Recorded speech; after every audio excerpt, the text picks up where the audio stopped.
मेरी आप तमाम से ये दरख्वास्त है कि 25 जून से आप जानते हैं कि SIR शुरू होने वाला है, और SIR जब शुरू होगा 25 जून से तो मुख्तलिफ वोटर्स के घर पर एन्यूमिनेटर फॉर्म के साथ बूथ लेवल ऑफिसर आएगा और वो फॉर्म उस घर पर, उस वोटर के घर पर या वोटर को देकर जाएगा। मजलिस इत्तेहादुल मुस्लिमीन ने, इलेक्शन कमीशन ने जो सहूलत दी है, हमने मजलिस के अरकान को, ज़िम्मेदारों को BLA बनाया है, बूथ लेवल एजेंट्स बनाया है। तो मैं उन तमाम वोटर्स से अपील कर रहा हूं कि जब 25 जून से SIR शुरू होगा तेलंगाना में, आप तमाम से मेरी गुजारिश है कि इसको बड़ी सीरियस तरीके से लीजिए। ये बड़ा हिसास मसला है और मैं जज्बात में लाने के लिए नहीं, ना आपको डराने के लिए कह रहा हूं कि यकीनन ये हमारी ज़िंदगी और मौत का एक मसला है। जब आपको BLO आकर, बूथ लेवल ऑफिसर आपको फॉर्म देगा, तो आप उस फॉर्म को पढ़िए। अगर आपको पढ़ना नहीं आता तो आप मजलिस के ज़िम्मेदारों को जो BLA हैं या फिर किसी अपने जानकार को जिस पर आप पर भरोसा है उनको बताइए, और ये देखिए कि मैपिंग सही तरीके से हुई या नहीं हुई है। और मैपिंग सही होना बहुत ज़रूरी है, ताकि अगर मैपिंग सही होगी तो जो ड्राफ्ट लिस्ट आएगी उसमें आपका नाम आएगा। तो ये हम तमाम की जिम्मेदारी है। और अल्हम्दुलिल्लाह आप जानते हैं कि पिछले 1.5 महीने से अगर पूरे भारत में अगर किसी सियासी जमात ने वोटर्स का नाम को SIR में शामिल होने के लिए अगर किसी ने काम किया और कर रही है, तो उस पार्टी का नाम मजलिस इत्तेहादुल मुस्लिमीन है। हमने ऐप बनाया और अल्हम्दुलिल्लाह दारुस्सलाम के इस मरकज़ी दफ्तर पर, यहाँ पर मजलिस ने यहाँ पर ट्रेनिंग दी। यहाँ पर लोग, वोटर आते हैं बिला लिहाज मज़हब मिल्लत, अपना नाम चेक करते हैं 2002 के वोटर लिस्ट में, और उनकी मैपिंग की जाती है। वही एन्यूमरेटर फॉर्म जो इलेक्शन कमीशन का है, उसी तरीके से हम बताते हैं कि 2002 में किस तरह, कहाँ पर थे, किस जगह पर थे, नाम लिखते हैं। मैं आपको बताना ज़रूरी समझता हूँ कि अगर आपका नाम 2002 के वोटर लिस्ट में नहीं आया है तो आपकी मैपिंग हो सकती है अपने माँ बाप के ज़रिए, या फिर अपने दादा और दादी, या फिर नाना और नानी। और अगर वो मैपिंग हो जाती है तो उसका भी फॉर्म में हम जिक्र करते हैं। अगर किसी का नाम 2002 के वोटर लिस्ट में नहीं है तो इलेक्शन कमीशन ने 13 डॉक्यूमेंट्स, दस्तावेज़ात का जिक्र किया है। आप उन दस्तावेज़ात को लगा सकते हैं, जिसमें पासपोर्ट भी शामिल है, बर्थ सर्टिफिकेट भी है, SSC की मार्कशीट है। और मैं आपको ये बताना इसलिए ज़रूरी समझता हूँ कि आज से 4 महीने पहले मजलिस के एक वफद ने हुकूमत तेलंगाना के ज़िम्मेदारों से मुलाकात की। चीफ मिनिस्टर तेलंगाना से मैं खुद जाकर मिला, उनको SIR के बारे में बताया, और हमने उनसे ये नुमाइंदगी की कि आप अपने हुकूमत के 100 दिन मना रहे हैं, कुछ प्रोग्राम चल रहा है। हमने हुकूमत से गुजारिश की कि मी सेवा सेंटर पर आप SSC की मार्कशीट को रखिए, 12th की मार्कशीट को रखिए, ग्रेजुएशन का सर्टिफिकेट रखिए। और हमने ये भी गुजारिश की, क्योंकि SIR का टाइम सिर्फ 1 महीने का होता है, जल्द से जल्द वहाँ से सर्टिफिकेट मिल जाए जो एप्लीकेशन देते हैं। तो मुझे जानकर खुशी हुई कि हुकूमत ने मी सेवा सेंटर पर वो सहूलतें कायम की हैं, और हर असेंबली हल्के में नए 5 मी सेवा सेंटर काम करें, सिर्फ हैदराबाद नहीं, पूरे तेलंगाना में। अगर आपके पास डॉक्यूमेंट नहीं है, जाइए उस मी सेवा सेंटर पर, एप्लीकेशन दीजिए और फिर उस डॉक्यूमेंट को हासिल करिए। अगर आप बैकवर्ड क्लास में आप आते हैं, वो बैकवर्ड क्लास का सर्टिफिकेट निकालिए, चाहे वो BCA हो, B हो, C हो, D हो या E हो। वो भी इलेक्शन कमीशन के उस एन्यूमरेशन फॉर्म पर आप लगा के दे सकते हैं। और चौथी बात यह है कि अगर किसी का नाम 2002 के वोटर लिस्ट में नहीं है मगर उनकी पैदाइश 30 जून 1987 से पहले हुई है तो उनको, जिसकी पैदाइश 30 जून 1987 से पहले हुई है, उस वोटर को सिर्फ अपना एक डॉक्यूमेंट लगाना है जो 13 document election commission of India ने दिया है। और जिसकी पैदाइश 30 जून 1987 और 2 दिसंबर 2004 के दरमियान में हुई है, उनको अपना खुद का डॉक्यूमेंट और अपने माँ बाप में से किसी एक का डॉक्यूमेंट लगाना है। और जिसकी पैदाइश 2 दिसंबर 2004 के बाद हुई है तो उनको 3 डॉक्यूमेंट लगाना पड़ेगा, एक खुद का, उनके वालिद का, उनकी वालदा का, यानी खुद का, उनके मदर का, उनके फादर का। और वो डॉक्यूमेंट्स की लिस्ट 13 डॉक्यूमेंट की लिस्ट है, आप उसको कर सकते हैं। मसला यहां पर यह हो रहा है कि अगर किसी का नाम मोहम्मद सुल्तान है तो मोहम्मद की स्पेलिंग सही अंग्रेजी स्पेलिंग MU है, अब MO को लिख दिया। अगर आप 2002 में जो लिखा हुआ है वही लिखना है आपको, समझे आप। और जब प्रिंटेड फॉर्म आता है आपके पास BLO की तरफ से, उसको भी चेक करिए। अब 2002 में MU है और आप लिख रहे MO, तो वो लॉजिकल डिस्क्रिपेंसी में आता, फिर आपका नाम शामिल नहीं हो सकता, उसको चेक करिए। और जब मैपिंग करके BLO आपको फॉर्म ला के देगा, मिसाल के तौर पर अगर कोई वोटर जिसका नाम रामस्वामी है, बाबा का नाम मोहम्मद शुक्र तो नहीं हो सकता, उसको चेक करिए। अगर किसी का नाम मोहम्मद शुक्र है, बेटे का नाम किशन तो नहीं हो सकता, उसको चेक करिए। और फिर अक्सर क्या होता है कि हमारे शादी होती है, बच्ची जो है महाराष्ट्र में थी, यहां पर आ गए। अब यहां पर आ गए तो ससुराल वाले बोले नहीं तुम्हारा नाम ये अच्छा है, ये रख लेंगे। वो घर में अच्छा है, वोटर लिस्ट में जो नाम है वो लिखना।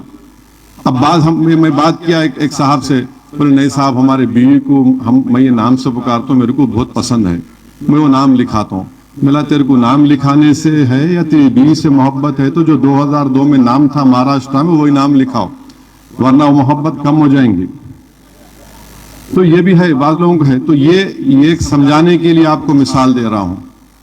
इस तरह से हमको पूरी जुस्तजू के साथ और ख़ास तौर से मजलिस के अराकीन के ऊपर बहुत बड़ी जिम्मेदारी है, अराकीन असम्बली के ऊपर, साबिक़ा अराकीन बल्दिया पर, साबिक़ा अराकीन असम्बली पर, कि वो अपनी पूरी तवानाई, अपना पूरा वक्त 25 जून से लगाकर चेक करें, लोगों की रहनुमाई करें, लोगों की मदद करें।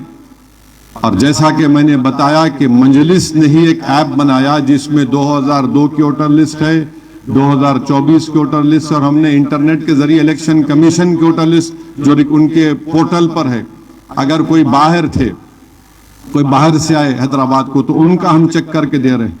बहरहाल कई लोगों को अल्हम्दुलिल्लाह उससे फायदा हुआ है और मैं शुक्रगुजार हूं जमात के तमाम जिम्मेदारों का कि जिन्होंने मुख्तलिफ असम्बली हल्क़े-जात में अपना एक हेल्प डेस्क सेंटर बनाया और उन्होंने वहां पर भी तमाम लोगों की रहनुमाई की, उनकी मदद कर रहे हैं।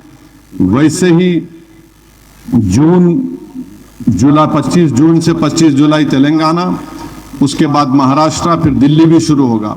तो महाराष्ट्र में भी हमने एक ऐप बनाया, मैं खुद वहां पर गया, वहां से औरंगाबाद से हमने बच्चों को बुलाया, उनकी ट्रेनिंग दी, मुंबई से बच्चे आए और हमारे मुख्तलिफ मुंबई के असम्बली हल्क़े-जात से ट्रेनिंग दी गई बच्चों को, वो वहां पर गए, वहां पर भी वो काम कर रहे हैं। मैं बता ये रहा हूं कि जहां कहीं भी अब SIR होगा, खास तौर से गरीबों के लिए ये बहुत बड़ी परेशानी का बाइस बन रहा है। खास तौर से जो लोग देही इलाकों में रहते हैं, खास तौर से गरीब जिसका डॉक्यूमेंट नहीं है। और सुप्रीम कोर्ट का जजमेंट भी आ गया है जिसमें उन्होंने कहा कि एसआईआर हो सकता है। और याद रखिए उस सुप्रीम कोर्ट के जजमेंट को सुप्रीम कोर्ट का जजमेंट कानून होता है, यकीनन वो कानून बन चुका, मगर हम सुप्रीम कोर्ट के इस फैसले से मुत्तफिक नहीं हैं, इसको सही नहीं मानते। हम सुप्रीम कोर्ट को पहले एसआईआर की कॉन्स्टिट्यूशनैलिटी डिसाइड करना था, मगर बाद में हुआ। अब सुप्रीम कोर्ट ने अपने फैसले में कह दिया कि इलेक्शन कमीशन को इख्तियार नहीं है कि किसी की शहरियत या सिटीजनशिप डिसाइड करे, मगर इलेक्शन कमीशन जिस किसी का नाम का इंदराज नहीं होगा उन नामों को वो कॉम्पिटेंट अथॉरिटी यानी जो जिम्मेदार अथॉरिटी है उनके हवाले कर देंगे। उसका मतलब क्या है कि वजारत दाखिला को नाम जाएगा, वो foreigners tribunal ministry of home affairs बनाएगी और फिर उनको अपनी शहरियत साबित करना पड़ेगा। ये आसान चीज नहीं है, याद रखिए। इसीलिए बार बार हम लोग पुकार रहे थे। मैं बिहार में देख चुका हूं और बिहार के बाद बंगाल में देख चुका हूं, इसीलिए मैं हैदराबाद आकर यहां पर टेक्निकल लोगों से मुलाकात किया। हमारे सैयद मुश्ताक साहब का उसमें बड़ा रोल रहा। हमने वो ऐप बनाया, मजलिस जमीन पर काम करती है। मजलिस कमरों में बैठकर 1 मिनट का वीडियो बनाकर गाली देने का काम नहीं करती। लोग देख रहे हैं कि मजलिस जमीन पर काम कर रही है। एसआईआर का ये जजमेंट आया, इसीलिए मेरी आप तमाम से गुजारिश है कि इस पर एहतियात से हमको काम करना है। अब आप खुद देखिए कि पूरे मुल्क में सिर्फ 7% लोगों के पासपोर्ट है। 133 करोड़ का देश है, सिर्फ 7% लोगों के पास पासपोर्ट है। उत्तर प्रदेश की माओं के पास 70%, बंगाल की 70% माओं के पास बर्थ सर्टिफिकेट नहीं है। तो मेरी आपसे गुजारिश है कि इसको आसान मत लीजिए। और अगर आपको मैं हकीकत बता रहा हूं, मिसाल के तौर पर बंगाल में 95 लाख नोटिस गए लॉजिकल डिस्क्रिपेंसी के नाम पर, और फिर उसमें से 27 लाख लोगों के नाम कट गए। जो वोट डाले जिनका नाम है जिंदा हैं, 27 लाख लोगों के नाम कट गए। एक असेंबली हल्का है शमशेरगंज, उसका नाम है, 2,35,000 वोटर है, जिसमें से 82% वोटर मुसलमान हैं, यानी 1,93,000 मुस्लिम वोटर है। अब उसमें से जो पूरे कुल वोटर जो एजुकेशन लिस्ट में आ गए 1,07,000, 1,07,000 में 1,06,000 तो सिर्फ मुसलमान है, 1,06,000 सिर्फ मुसलमान है। तो बिहार में भी ऐसी हुआ है। बिहार में भी कई जगह पर जिन लोगों के नाम काट दिए गए, नाम नहीं आए, जो एक्सक्लूड हो गए, जो डिलीट हो गए, 3,60,000 माने 33% नाम मुसलमानों के। इसीलिए मैं आपको कह रहा हूं, मैं आपको पिछले 1 साल से बोल रहा हूं, बल्कि कर्नाटका बिदर या कहीं पर मेरी तकरीर भी हुई थी, मैं कहा पासपोर्ट बनाओ, डॉक्यूमेंट बनाओ, मगर हमारे मुखालिफिन को हर चीज से नफरत है, मजलिस के काम से। तो मेरी आपके गुजारिश है कि इसको गौर करें। और एक बंगाल में एक सबर इंस्टीट्यूट है और एक जर्नलिस्ट है अपर्णा भट्टाचार्य ने बड़ा अच्छा लिखा। उन्होंने बताया कि किस तरीके से यहां पर बंगाल में मुस्लिम हलकों में नामों को निकाल दिया गया। अच्छा, ये बीजेपी आरएसएस बोलती घुसपैठिया। बिहार में 390 फॉरेनर्स को बताया गया, उसमें से खाली 76 मुसलमान थे। लॉजिकल डिस्क्रिपेंसी क्या होती है मालूम आपको? अगर 2002 में तो कम लिख के दिए थे, अब आपके वालिद का उम्र और आपकी उम्र में 15 साल का फर्क है, तो इलेक्शन कमीशन बोल रहा लॉजिकल डिस्क्रिपेंसी है। अरे हम कहां लिखे, आप लिखे, वो आप लिखे, वो लॉजिकल डिस्क्रिपेंसी नाम पर नहीं। 15 साल का फर्क कैसे रहता? नाम निकाल दिए, डिलीट हो गया। अच्छा, फिर कई लोगों को नोटिस चले गए जिसके 6 बच्चे हैं। अब मैं डर रहा हूं, मेरे को भी 6 है। अब 6 बच्चे हैं तो नरेंद्र मोदी, उनके भी भाई 6 हैं, अमित शाह के पास भी भाई बहन 6 हैं, योगी आदित्यनाथ के पास भी, ये सब 6 में पाते हैं।